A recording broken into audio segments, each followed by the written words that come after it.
I'm Gabby. And I'm Shanna. And we're 27 Travels. And this video is going to be 27 travel hacks with 27 travels. 27 travel hacks with 27 travels. So if you don't know us, I mean our name, 27 Travels, kind of makes it obvious, but we love to travel and we have been traveling the world together for the last 6 years, and before that we both actually traveled separately, so we have even more experience traveling, and we just wanted to make a video kind of giving some of our favorite tips that we like using when we're traveling, booking a trip, that could be helpful. I think we came up with a really good list of 27 travel hacks that we do that you probably don't already know. Your lesbian mom's got you covered. Okay, obviously we're This is my fairy wand. Travel tips. So the first one is probably my favorite hack that I tell people, and that is to download Google Maps offline. So what you want to do is, like, say you're traveling to Italy, for example, you just type in Italy on Google Maps, and then there's an option where you can download the map offline. You can make the area, like, you know, very specific, like maybe if you're only going to Rome, you can download only that area. Or if you're traveling like the whole country, you can download like the map of like the whole country. And what it does is that if you don't have Wi-Fi or you don't have cell phone service, you can actually still use the maps for navigation, which is really helpful. And you might think, like, in the United States, oh, I have cell phone service, there's Wi-Fi everywhere, but we actually went on a trip recently when we were in Joshua Tree where I luckily downloaded the map offline. I don't know what made me do that, but we were in the national park and there was no service, and obviously we're driving around trying to go to different places, and luckily I had the map offline because we were able to find where we needed to go. But it's a good idea. We do it for every single trip, even if we do have cell phone or Wi-Fi service,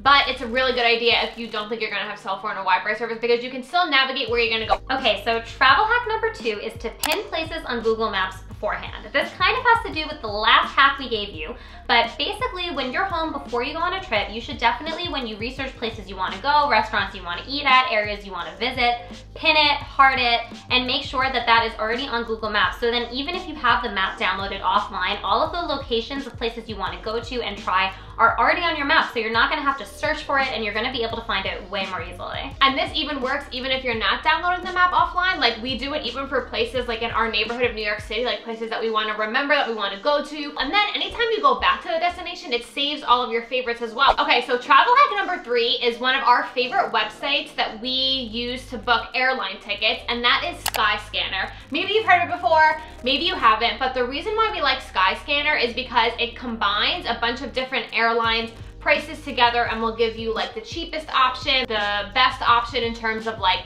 you know, how long the flight is or how many layovers, etc. But our favorite thing about Skyscanner is that they have this option called Explore, where you can put in like the airport that you want to fly out of, and then it will search anywhere in the entire world and give you the cheapest flights for whatever specific month you're looking at, specific week you're looking at, or just in general. So travel hack number 4 is to be flexible and travel off season. This is so important when getting a good price for flights and for trips that you're gonna go on, because everybody else in the world, for the most part, works a 9-to-5 job and travels on the weekends and the holidays. So if you're not doing that and you're a little bit more flexible and you're willing to, like, go in the middle of the week or off season, then you are always gonna get a better price and be able to save a lot of money to go to some amazing places.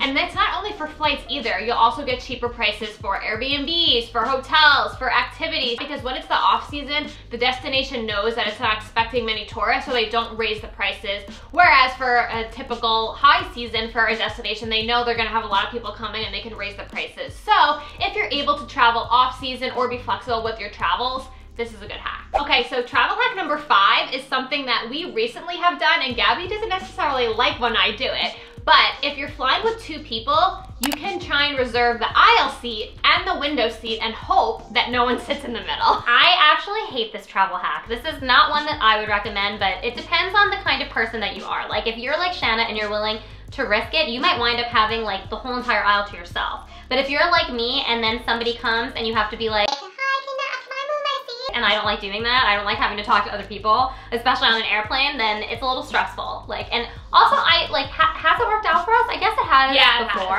It definitely has. But Shanna loves to do this tip, and I feel like I know other people too that travel a lot that also love to do this like tip, just because they would rather like have more space to themselves on the plane. Most people won't typically pick to sit in the middle seat, so the only way someone would be in that random middle seat is if you know, the plane is full and they're assigned there. And usually people are super nice about it. Like if we're just like, oh, hey, we're actually seating together, like, do you mind switching? Most people prefer the window or the aisle and not to be sitting in the middle. So we've never had a problem with this, but it can be tricky. So if you're not comfortable asking people to switch, or you just don't want to risk it, you just want to have the seats that you have, don't do this. But if you're willing to risk it, you can get a lot of aisles to yourself this way. Okay, so number 6 is to get a local SIM card. This is super important because you don't want to ever be in a situation where you absolutely have no service and say you need to call an emergency number, you can't. And a lot of trips Shanna and I have traveled without SIMs, but recently we've had a few different experiences where we got a SIM and we were so grateful that we got a SIM. Like, it was the best thing we did, and in an emergency situation, we were able to call for help or able to get home more easily. To have a SIM card in your phone needs to be unlocked. If you have an iPhone, you bought it from like the Apple store, then your phone's already unlocked. But if you bought your phone through like Verizon or T-Mobile or AT&T, then your phone is most likely not unlocked. But the good thing about having an unlocked phone is that you can put any SIM card into it when you're traveling. And the good thing about having a SIM card is that means that you can get data and text messaging and cell phone service in whatever country or place that you're visiting. But you definitely don't need a SIM card to travel. We have traveled before, like Gabby said, just by using the free Wi-Fi in certain areas and things like that. But the benefit of having a SIM card is that you will have service almost anywhere, and if there is an emergency, you can use your phone to call someone. So SIM cards usually come with like a certain like gigabyte data package, and there'll be different prices based on the gigabytes, and depending on what country you're visiting, it could range anywhere from like $5 to like $40 depending on what package you get. So tip number 7 is actually something that we just recently found out about, and we are obsessed with it. So this also has to do with the SIM card, but it's not actually a physical SIM card that you put in your phone. It's called an eSIM, and there's an app that we love called Airlo where you can download an eSIM card from a bunch of different countries. But what's good about this is that you don't actually have to take out the SIM card in your phone. You just have to change some settings within your like network settings in your phone, and then you'll be able to use the eSIM as like your primary SIM card. And then when you just get back home, you just turn that option off, which is super convenient because we're always worried that the SIM card is like this big and we're gonna like lose it or something. And I actually have dropped it on the plane before and had to like look all over the floor to find it. So it is a little stressful when you're worried about losing your little SIM card, which has like your phone number and like your cell phone provider and everything in it. So an eSIM is super helpful, and we absolutely love it. And it's also cheaper actually. Like, we found that the eSIM in Sweden that we got was cheaper than if we had got like an actual SIM card. So if you use SIM cards and you travel a lot, definitely check out Airlo, one of our favorite new travel hacks. So our 8th tip is to pack a power strip and an adapter when you're traveling. This can be so helpful and so convenient because not everywhere that you go in the world is gonna have enough plugs in the room for you to use, or something to convert your plugs. Like, say that you're going to Europe and all of your American plugs don't work, but all you brought was things that plug in American, then you can't charge anything. And you're gonna have to go find one, so you might as well just travel with one in the first place. And I actually never used to do this and only learned this tip from Shanna because it was something that she always did.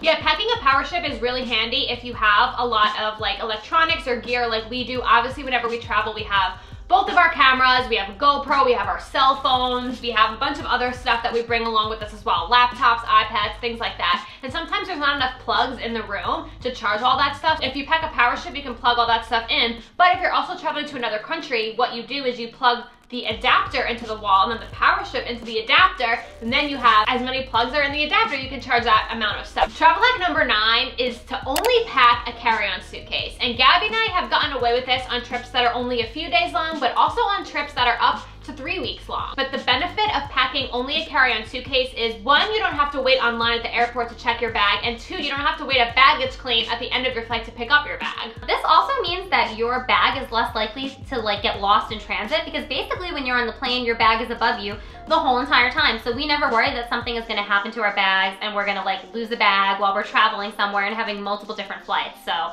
it is really convenient, and I would say that it is like our preferred way of traveling. Like, that's our travel style. Like, we each have a little carry-on suitcase and we bring a big backpack, and that's just like how we do it. The problem with that is that if you're an overpacker, you're gonna have to learn how to pack only the essentials into your carry-on suitcase, but it does take a little bit of time to get used to what you need to pack when traveling. So maybe on your next trip, just try it out. Try packing only a carry-on suitcase and see if you think it's possible. Yeah, like try it on a weekend getaway, like a short trip, and see if you can do it, because basically once you start doing this, your life is so much easier, and then you realize like you didn't need all of those other things that were in that big suitcase. Like a lot of times Shanna and I pack our little suitcase and come home either like having used everything once or like having things in there that we still didn't use, so like we never feel like we really needed a big suitcase.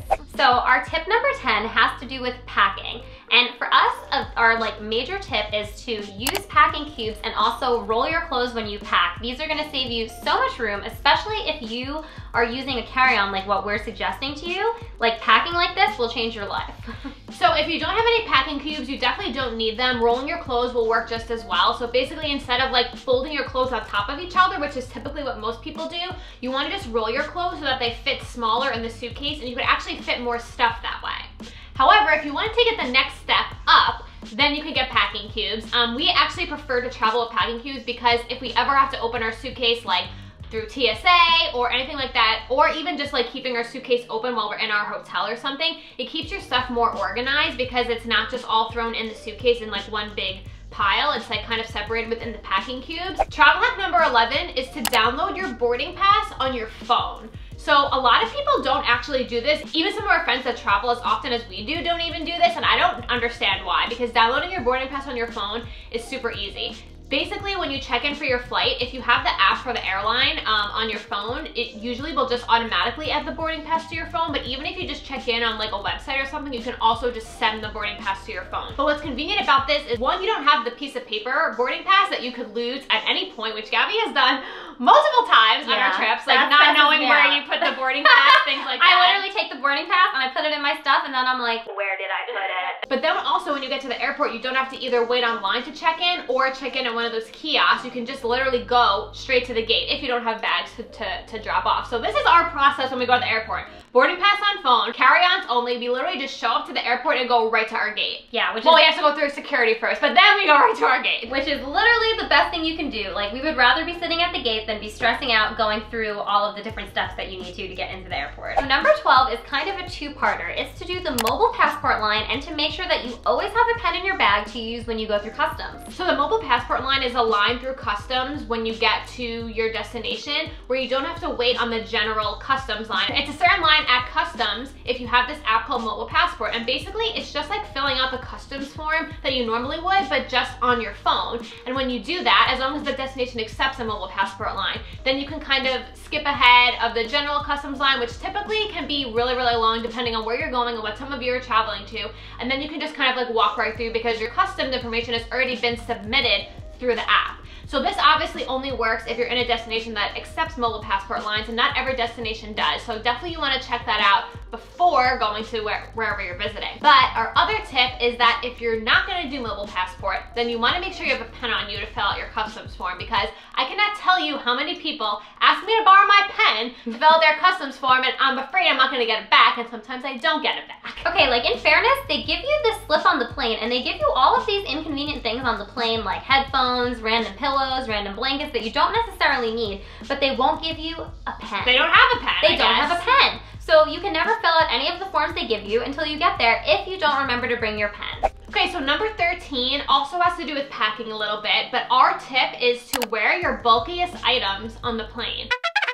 So this is really helpful if you're going somewhere that's like a little cold weather destination and maybe you need to bring like sweaters and coats and boots and things like that. You want to make sure to wear the bulkiest items on the plane so that way you can fit more items into your suitcase. Yeah, I mean, this is just the way to go, especially if you're packing small. And when you're on an airplane anyway, it tends to be kind of like cold, so you might as well wear like your overshirts, your chunky boots, if you're bringing a jacket, your jacket. If you're wearing like a cool hat you want to bring on the trip, wear the hat on the plane. You can always put it under your seat, and it is so much more convenient, and you don't have to worry about packing it into your suitcase. Tip number 14 is to have Google Translate on your phone and use it. Google Translate is really helpful if you're visiting a country where you don't speak the language and you don't know the language. We've used it so many times before. And what's really cool about Google Translate is it's not only just like you typing in a phrase, it actually has this option where you can like use your camera and take a picture of like a newspaper or ingredients or something that you see in the store, and it will translate it almost like immediately within the app, which is really, really cool, and has been really helpful for us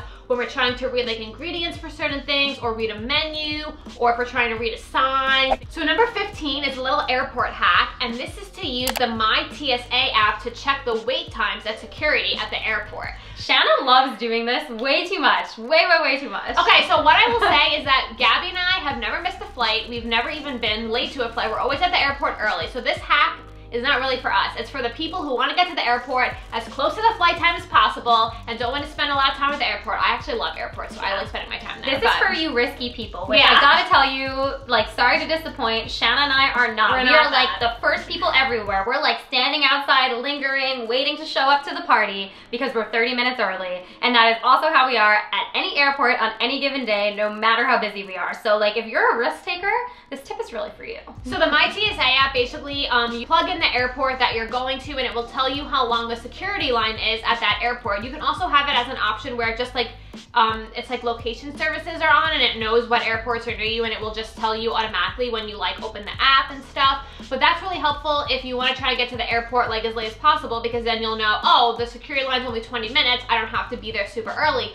Or, oh my God, the security line's like an hour and 20 minutes long, like I need to get my butt to the airport. Tip number 16 is to pack shampoo and soap bars so that you can travel with less liquids. But this becomes a problem is when you're putting your toiletry bag in your carry-on suitcase, because if you're checking a bag, that doesn't really matter. You can bring up to any size liquids, things like that. But if you're traveling carry-on only, or you're going on a quick trip and you only have a carry-on, the less liquid you have, the better, because there are certain destinations, London, LHR airport, they follow the very strict 3-1-1 rule when it comes to liquids, where you can only fit as many liquids as fit in a plastic bag per person, and the plastic bag is pretty small. Not only do you have like, you know, shampoo, conditioner, and soap, you also have makeup products that are liquid. Like, if the bag fills up quick, okay? I'm telling you, it fills up quick. It's a little bag. It is a little tiny baby it's literally bag. It's like this big. And also, even if you're not going somewhere where the liquids are a problem, like liquids leak in your toiletry bag. We've had so many times where we get somewhere and we open up our bag and like my face cleanser is literally gone. Like the bottle is gone and it's like all on the bottom of the thing, or like hand sanitizer, shampoo, whatever it is.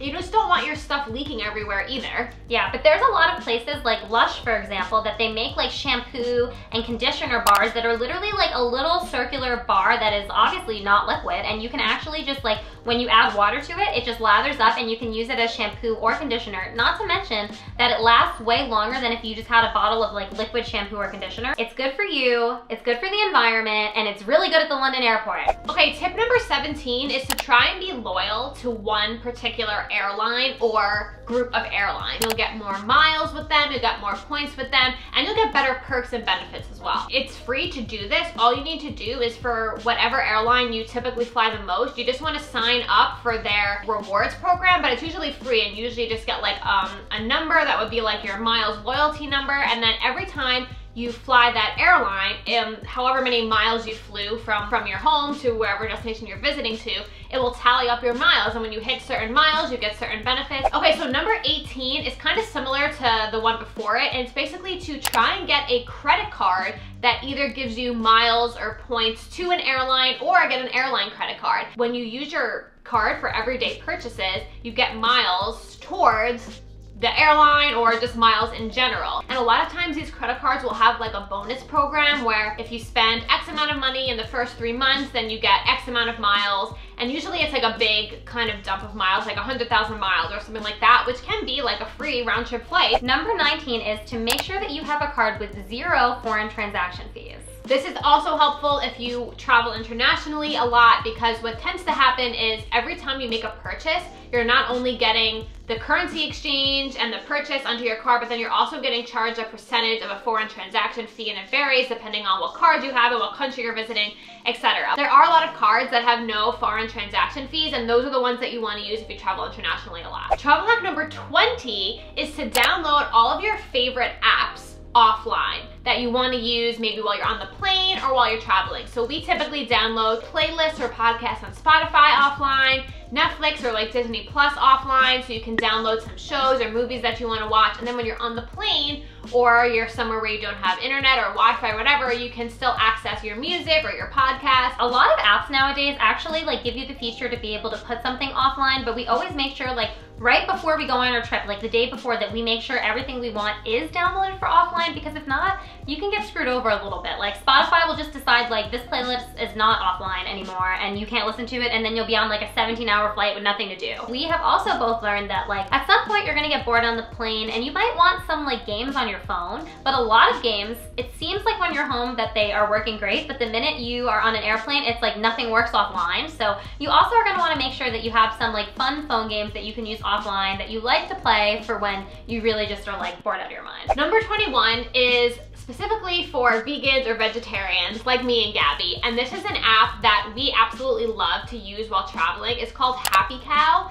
And basically what this app does is you plug in the destination that you're going to and it will tell you all of the vegan or vegetarian like options at restaurants. Finding vegan food while traveling can be really difficult. That's one of the reasons why we're so passionate about making sure we always have like vegan guides on our blog and stuff like that, because it's not accessible in every country. However, there are apps that make it easier for you, and Happy Cow is one of them. So I have to say that Happy Cow is actually not a free app. You have to buy the app, but it's not very expensive, and it has saved us in every single country that we've gone to. So it's definitely worth the money and definitely worth having it. And if you don't want to download the app because you don't want to pay money, totally understand. You can actually go on Happy Cow's website and access all the same information for free. Tip number 22 is to get a local currency at an ATM when you arrive at the destination. So a lot of people will typically go to like a bank or something to get the local currency before they actually travel to the destination, but it's actually not the best way to do it in our opinion. When you arrive there, just go to the ATM and take out cash using your debit card. When you get the currency from the bank, currency exchange rate is not exact, but if you get it from an ATM,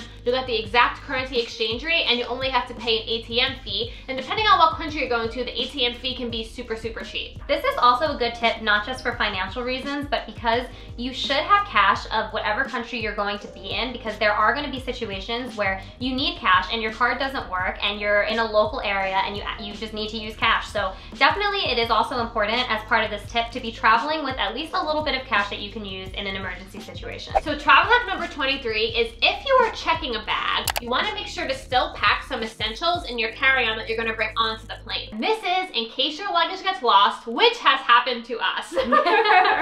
So like basically what Shanna is suggesting is if you know that you're going to be checking in your luggage, like basically put an extra shirt, pair of pants, underwear, and socks into your backpack. That way if for whatever reason it does get lost and you are now in another country with absolutely nothing, you have something that you can wear. You don't just have like zero things. Tip number 24 is to keep all of your travel plans either on your Notes app or in Google Docs so that you can access it really easily. Especially the Notes app is really helpful on your phone because it uses no internet. We typically use the Notes app for like planning our trips, like if we're writing down like an itinerary or just like a list of things that we want to make sure we do, or Instagram photo spots we want to visit. We really like the Notes app because you can access it from both your phone and your laptop if you have a MacBook, because they're all connected via iCloud. And yeah, like Gabby was saying, you don't need internet to use it. So if you don't have Wi-Fi or a cell phone service or a SIM card or whatever, you can still look at your Notes app and see all your plans. Google Docs also has an offline mode, and Google Docs might be better if you're planning a trip with like more than